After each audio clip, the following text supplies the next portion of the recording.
yine geç kaldım ya. Serhat'la buluşacaktım köpek okulunda. Nereye koydum ben anahtarlarımı ya? Bisiklet anahtarlarımı. Burada mı yoksa? Yok burada da değil. Çok geç kaldım ya. Serhat kızacak bana, öldürür beni ya. Of, ne yapacağım şimdi ya? Ne yapacağım ben şimdi?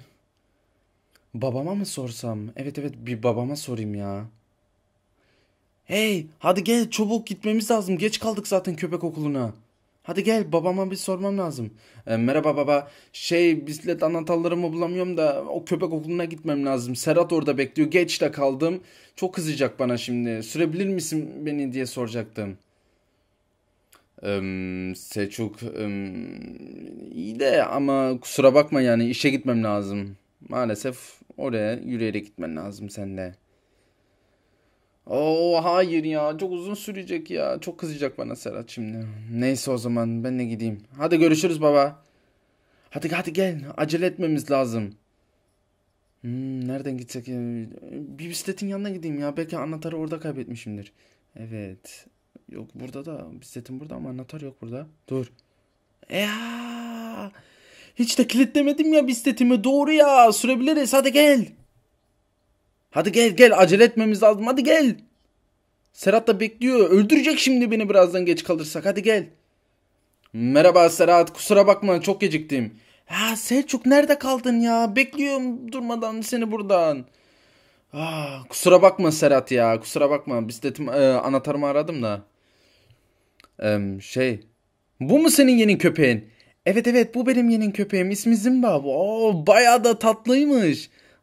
Ne kadar da tatlı bu ya Serhat. Evet evet, çok tatlı. Oo. Nasılsın Zimba? Em, şey hadi gel, gidelim de yoksa öğretmenle, yani öğretmen demiş, antrenör de kızacak yoksa bize. Evet evet Selçuk, gel hadi gel gidelim, kızmadan. Baksana baksana, köpekler ne yapıyor? Wow! Herhalde iyi anlaştılar değil mi Selçuk, bunların ikisi? Evet evet, bence de. Hadi gel, neyse gel gidelim. Geç kaldık zaten. Evet evet, gel gidelim Selçuk. Antrenörüm, kusura bakma geç kaldık. Merhaba. Bak, bir dahaki sefere vaktinde gelin, tamam mı çocuklar? Buradaki katılanlar da sizi beklemek zorunda değil burada. Kusura bakmayın antrenörüm, benim suçum, anahtarımı bulamadım da o yüzden. Tamam neyse, o zaman hadi gelin, başlıyoruz. Bir de antrenörüm, bu da işte arkadaşım Serhat yeni köpek almış, onu da getirmek istedim. Tamam, merhaba Serhat. Bayağı da tatlı bir köpekmiş. Şimdi başlamadan önce de sana bir soru soracaktım Serhat. Sen hiç bir köpeğinle köpek okuluna gittin mi? Yoksa ilk defa mı geliyorsun şimdi? Antrenörüm, hayır hiç gitmedik. Bir de gördüğünüz gibi de çok da küçücük. 3 aylık daha. O yüzden daha hiç gitmedik köpek okuluna. Tamam, oldu. Önemli değil. Çünkü burada da öğrenebilirsin zaten. Evet, neyse, şimdi başlıyoruz. Dersimizden başlıyoruz şimdi. Bugün 6 kişiyiz. Yani 3 tane köpek, 3 tane de köpeklerin sahibi. Serhat ve Selçuk, yanınızda gördüğünüz gibi de başka katılanlar var. Şşt, baksana Selçuk. Ne oldu? Baksana şu köpeğin ne kadar da korkunç gözüküyor ya. Gözlere bakar mısın? Evet, haklısın Serhat. Çok kötü gözüküyor. Tabii ki de kötü gözükecek. Evet, neyse, o zaman başlıyoruz şimdi. Öncelikle Selçuk, bir de Serhat'tan başlıyoruz. Siz de bir bekleyin, ondan sonra da siz de sıranızda birazdan, yani sırada size gelecek birazdan. Öncelikle bu engelle başlıyoruz. Şimdi köpeğinizden bu engeli geçmeye çalışın, tamam mı? Bakalım köpeğim geçecek mi? Çünkü çok büyük bir engel. Köpeğim de çok küçücük. Kafana takma ya. Köpekler yapabilir. Ne kadar küçük olursa olsunlar. Yani bu engelleri geçebilirler yani. Hadi şimdi bizde sıra. Başlıyoruz. Hadi gel. Geç bakalım engeli. Hadi. Aferin sana. Aferin. Şimdi de in bakayım aşağı. Aferin sana. Ondan sonra da benim yanıma gel. Tamam mı? Hadi gel bakalım buraya. Aferin sana. Oo, bayağı da iyi yapmış, iyi öğrenmişsin Selçuk köpeğinden. Şimdi de Serhat'ta sıra. Kafana takma yani Serhat. Olmuyorsa da öğretiriz. Tamam antrenörüm. Şimdi tamam yaparız kesinlikle. Hadi Zımba. Hadi o engeli geçmeye çalış. Hadi çık yukarıya. Hadi. Hadi Zımba yaparsın. Zımba hayır oraya değil buraya. Hadi geç bakalım engeli. Hadi Zımba. Hadi öne. O yani beklemezdim yani böyle yapacağını. Neyse. Sen de o zaman Serhat bir engelin üstüne çık. Ondan sonra da belki peşine gelir. Tamam mı? Tamam öyle yapalım o zaman antrenörüm. Hadi Zımba. Hadi gel baksana neredeyim. Hadi gel yanıma. Hadi Zımba. Hadi buradayım bak. Hadi gel. Aferin sana. Aferin. Hadi Zımba az kaldı. Hadi gel. Gel yanıma.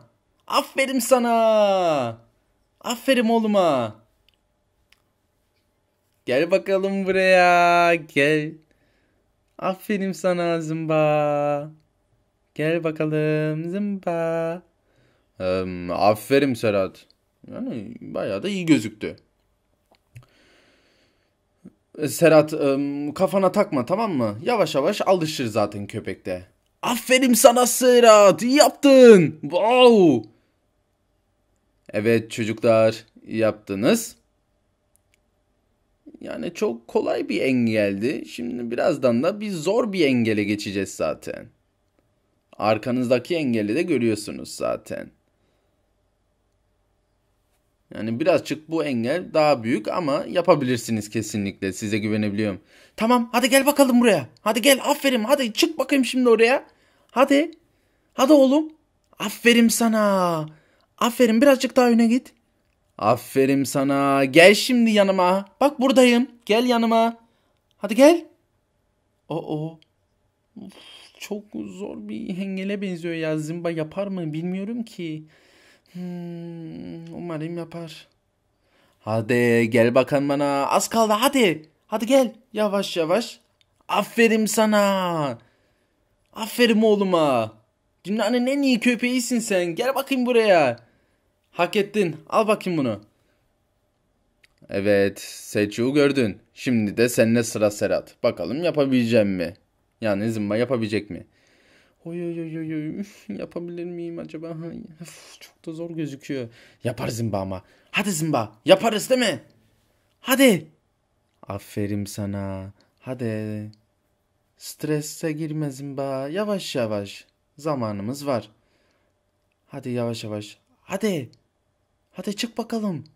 Aferin Zımba. Azıcık kaldı. Hadi yavaş. Oo, korktun mu Zımba? Korkmana gerekmiyor Zımba. Yaparsın sen bunu. Korkma. Hadi gel bakalım. Ama yapmayacaksan neyse o zaman. Antrenörüm herhalde Zımba korktu. Çok yüksek geldi herhalde. O yüzden. Evet Serhat ben de gördüm. Ah neyse. Ama bir şekilde yaparız yani. Sen kafana takma Serhat. Öğrenir o kesinlikle. Daha küçük ya o yüzdendir herhalde. Evet çocuklar. Bittik. Ondan sonra bir dahaki haftaya yine görüşürüz. Serhat sana bir tavsiyem. Sen de Zimba'yı dışarıya götürüp çalışın tamam mı? Bir dahaki haftaya görüşürüz o zaman. Tamam öğretmenim.